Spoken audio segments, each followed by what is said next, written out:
একটা দিন সকাল থেকে শুধু বৃষ্টি, ঘরের হাজারটা কাজ, কোলে ছোট ছেলে, আর দিন শেষে এমন একটা ঘটনা জানলাম শুনে মাথায় হাত।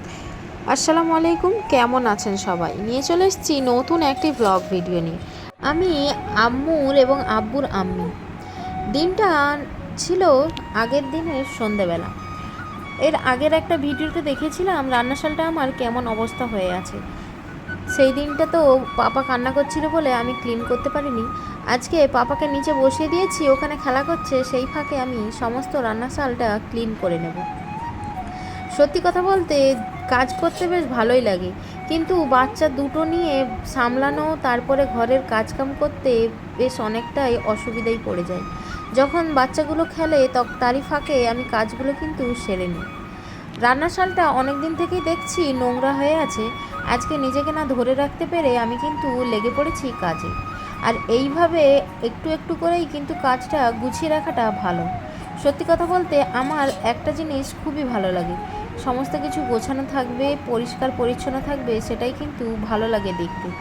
ঘরে হুট করে কেউ চলে আসে আর এইগুলো যদি দেখে নেয়, তখন না একটু নিজেরই কেমন যেন খারাপ বোধ লাগে। কারণ আমাদের বাড়িতে এমনিতেই আনাগোনা বেশ ভালোই থাকে।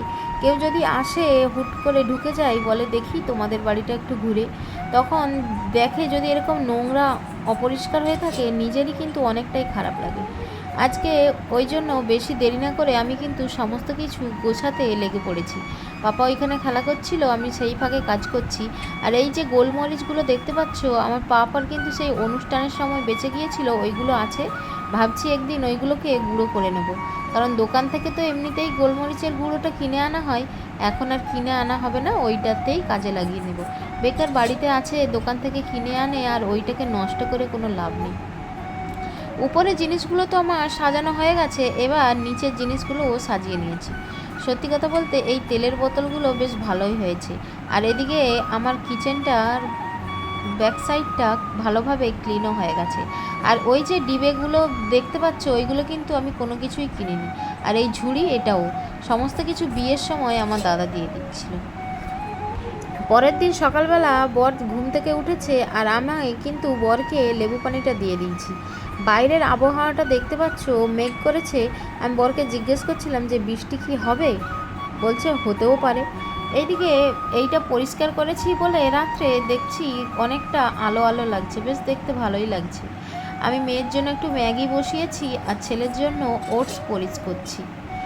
আমি আম্মুকে মঙ্গলবার হলে ম্যাগিটাই করে দিই, ও সামান্যখানি খায়, আবার সামান্যখানি স্কুলের জন্য নিয়ে যায়। ও আবার পুরো ম্যাগিটা যদি ওকে খেতে বলি, ও তখন কিন্তু খায় না। আমি কিন্তু আম্মুর জন্য অ্যামাজন থেকে আটা ম্যাগি অর্ডার করেছিলাম, সেটাই করছি। তোমরা চাইলে তোমাদের বেবির জন্য কিন্তু এইটা নিতে পারো। আজকে সকালে রান্না করা হয়নি, তাই বর নাস্তা করলো মুড়ি আর চপ। ওদিকে বর খেয়ে স্কুল চলে গেছে, আর মেয়েকেও দিয়ে চলে এসেছি। এরপর দেখছি বাইরে বৃষ্টি শুরু হয়ে গেছে। আমি তখনও কিন্তু বিছানা কিছুই গোছানো হয়নি। বাইরে বৃষ্টি পড়ছে আর আমি করুণ নয়নে বাইরের দিকে দেখছি। কারণ সেই কবে যে বৃষ্টিতে ভিজেছিলাম, কথাটা কিন্তু আমার ঠিকমতো মনেও নেই। চাইলেই তো এখন বৃষ্টিতে ভিজতে পারি না, কারণ একটা ছেলে, দুটো বাচ্চার দায়িত্ব, তারপরে সংসারের দায়িত্ব, সবই আমার ঘাড়ের উপরে। আমার যদি শরীর অসুস্থ হয়ে পড়ে, তাহলে আমার বাচ্চাদের কি হবে, সেই কথা ভেবেই নিজেকে থেমিয়ে রাখি। এদিকে পাপা আমার মশারির ভিতরে খেলা করছে। আমার কিন্তু এখনও মশারি টশারি কিছুই গোছানো হয়নি।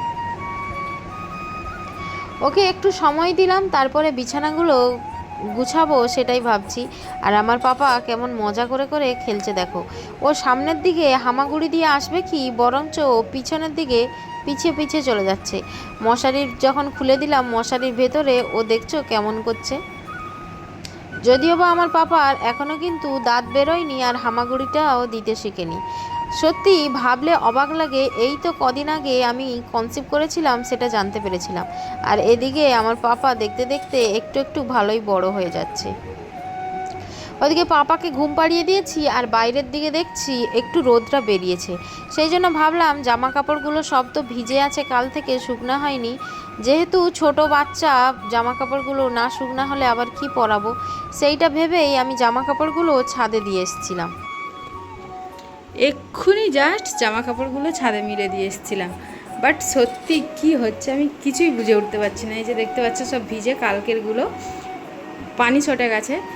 ছাদে দিয়ে এসছি, মানে নিচে না আসতে আসতে আবার বৃষ্টি শুরু হয়ে গেছে। এবার এইগুলোকে নিয়ে এসছে, যে খাটের ডাসা যেগুলো মিলা আছে এগুলো তুলে নেবো, এইগুলো আবার দিয়ে দেবো, পাখার বাতাসে শুকিয়ে যাবে। কারণ বাচ্চা, বুঝতেই পারছো, এইগুলো না শুকালে আবার পরাবো কি। যদিও বা আরও জোড়া আছে, কিন্তু কালকেও তো আবার পরাতে হবে যদি বৃষ্টি হয়। চলো, আমার বরের কিন্তু এটা একদমই পছন্দ নয় যে খাটের ডাসায় কোনো কিছু মিলে রাখি, কিন্তু ছোট বাচ্চার সংসার কি করব বলো। তোমরা কীরকম করো না অন্য কিছু উপায় করো, সেটা যদি হয় আমাকে জানিও, আমি ঝটপট এগুলো সব মিলে দিই। একার সংসার সামলাতে গেলে মায়েদের অনেক কিছুই করতে হয়। যেমন কি না, এখন আমার পাপাকে তো আমি গোসল টোসল সমস্ত কিছু করিয়ে দিয়েছি, পাপা বসে যে খেলবে তাও করছে না, কান্নাকাটি শুরু করে দিয়েছে। কিছু করার নেই, মেয়ে আমার ওদিক থেকে স্কুল থেকে আসবে, আবার পাপাকেও খাওয়াবো, নিজেকেও তো খেতে হবে। সেই জন্য পাপাকে কোলে নিয়েই একটু রান্না করছিলাম, তারপরে একটু পাপাকে বসিয়ে দিতে ও ওখানে বসে পড়েছে, আর আমি রান্নার কাজগুলো আস্তে আস্তে করতে শুরু করে দিয়েছি। রান্না প্রায় শেষের দিকে, আমি এদিকে হাতে মটর ভাজা নিয়ে বেরিয়ে পড়লাম মেয়েকে আনার জন্য। এদিকে দেখতে পাচ্ছ ভালোই পরিমাণে রোদ বেরিয়েছে। আমি যখনই জামা কাপড়গুলো ছাদে দিই তখনই দেখি অন্ধকার হয় আর ঝিরিঝিরি বৃষ্টি পড়ে, ঠিক তারপরেই দেখি আবার রোদ উঠে যায়। এই রোদ নিয়ে আমি বাবু আর পাচ্ছি না, একটা ছেড়ে দুটো বাচ্চা, তারপরে সংসারের কাজ, কতবার ছাদে উঠবো নামবো তোমরাই বলো। ওইদিকে দেখছি আম্মুর গাড়িটা চলে এসছে, আর ও ঠিক ওই দূর থেকে আমাকে দেখতে পেয়ে গেছে, আর ওর ওই মুখের হাসি দেখে সত্যি আমার সারাদিনের ক্লান্তি যেন দূর হয়ে যায়, আর মনে একটা শান্তি খুঁজে পায়। চোখ দেখে বুঝতে পারছো কোন দিকে যাচ্ছে? ওই যে দেখো, আম্মু ফার্স্ট টাইম আজকে নিজের থেকে গোসল করছে, তা আবার শ্যাম্পু করে। মানে শ্যাম্পু করেছো, ভালো করে গোসল করছো, আরেকটু করে লো, আরেকটু করে লো, আরেকটু গোসল করে লো। আজকে গোসল করতে ভালো লেগেছে? হ্যাঁ, খুব ভালো লাগছে। আবার নেচে নেচে গোসল করছে।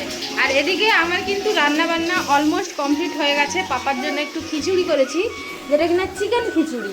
আমি ওটা হচ্ছে ম্যাশ করছি, এটা একটু ঠান্ডা হোক, ততক্ষণে আমি আম্মুর গাটা মুছিয়ে ফেলি। আমার বর এমন একজন মানুষ, বিয়ের পর আজকে প্রথম নয়, একবার স্কুল ব্যাগ, নিজের ফোন, আজকে তো পার্টসটাই হারিয়ে এসেছে। এই যে ফোনটা দেখতে পাচ্ছ, এইটা একবার স্টেশনে ফেলে চলে এসেছিলো, তারপরে বাড়ি থেকে ফোন করতে যে ওনার কাছে, যার কাছে ফোনটা ছিল উনি ভালো মানুষ হওয়ায় ফোন করে যখন জানতে পারলো স্কুল মাস্টার আমার বর, তখন কিন্তু নিজের থেকেই ফোনটা দিয়েছিল, যদিও বা সামান্য কিছু টাকা ওনাকে বকশিস হিসাবে দেওয়া হয়েছিল। আজকে তো পার্সটাই ফেলে এসেছে, বাসে ফেলেছে না কোথায় ফেলেছে ঠিকমতো খেয়ালও করতে পারছে না। কিছু টাকা ছিল সঙ্গে, কিন্তু অনেক গুরুত্বপূর্ণ কাগজ ছিল, যেমন কিনা Aadhaar card, PAN card, voter card আর সমস্ত রকমের এটিএমও কার্ড। ভাগ্য ভালো, সেই কয়েক বছর আগে তখন আম্মুও হয়নি, আধার কার্ড ঠিক করতে গিয়ে আমি এই পার্সটা কিনে এনেছিলাম। পুরোনোটা ব্যবহার করছিল বলে এটা আর বের করা হয়নি, আজ সেটাই বের করলাম। পার্সটা দেখতে যেমন সুন্দর, তেমন অনেক দরকারি কম্পার্টমেন্টও আছে। তখন এটা 400 দিয়ে কিনেছিলাম। তোমাদের কেমন লাগলো অবশ্যই কমেন্ট করে জানিও। আজকের মতো এখানেই শেষ করছি। ভিডিওটা যদি ভালো লেগে থাকে তাহলে লাইক, শেয়ার, কমেন্ট করতে একদমই ভুলবেন না। আর আমার চ্যানেলে নতুন হয়ে থাকলে প্লিজ সাবস্ক্রাইব করে দিয়ে পাশে থাকবেন। আল্লাহ হাফেজ।